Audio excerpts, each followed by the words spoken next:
जो बिना इच्छा किए अपने आप मिल जाए उसी में संतुष्ट रहता है, जिसके मन में ईर्ष्या नहीं, जो हर्ष शोक सफलता असफलता आदि द्वंद्वों से अतीत रहता है।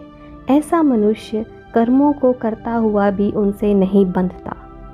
इस श्लोक में श्री कृष्ण अर्जुन से कहते हैं, हे अर्जुन, मैं पहले भी बता चुका हूँ कि इस जगत में जीवन के दो मार्ग हैं। ज्ञान का चिंतन करने वालों के लिए ज्ञान योग और निष्काम कर्म करने वाले योगियों के लिए कर्म योग।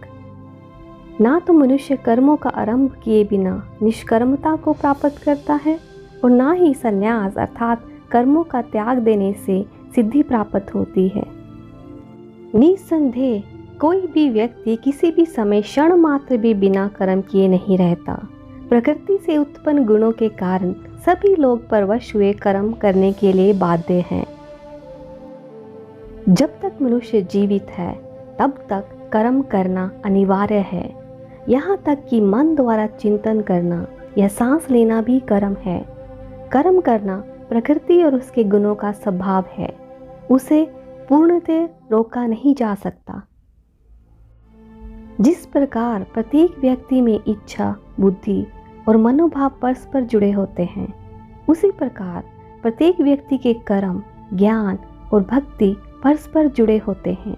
चाहे किसी व्यक्ति में इनमें से किसी की एक प्रधानता हो, कोई व्यक्ति अपनी रुचि, वातावरण या शिक्षा के अनुसार किसी एक मार्ग का अभ्यास आरंभ कर सकता है, परंतु जैसे जैसे वह आगे बढ़ता जाता है, स्वाभाविक है कि वह अन्य मार्गों के गुणों को भी ग्रहण करता जाता है। जो लोग जबरदस्ती मन को दबाने की कोशिश करते हैं तथा संसार को त्याग कर अपनी सांसारिक जिम्मेदारियों से भागना चाहते हैं, उन्हें बाद में भारी संकट का सामना करना पड़ता है।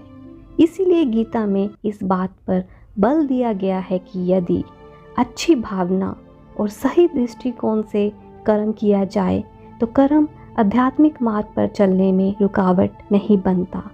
वास्तव में सच्चा संन्यास अपने कर्तव्य का त्याग करने में नहीं है, बल्कि अपने अहम भाव और स्वार्थपूर्ण इच्छा का त्याग करने में है। यह संसार कर्म भूमि है, जिसमें व्यक्ति अपनी अज्ञानता द्वारा, अपने अहम भाव द्वारा या ज्ञान से उत्पन्न हुई अनासक्ति द्वारा कर्म कर सकता है। बुद्धिमान व्यक्ति खुद को कर्म का कर्ता नहीं, बल्कि परमात्मा द्वारा किए जाने वाले कर्म का एक माध्यम या साधन मात्र मानता है।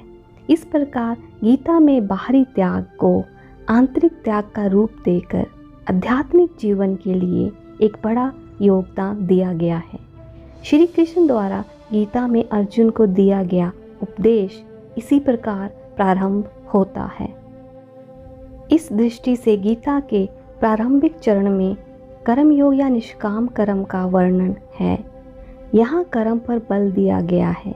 फिर दूसरे चरण में ज्ञान योग द्वारा कर्म योग को सुदृढ़ किया गया है।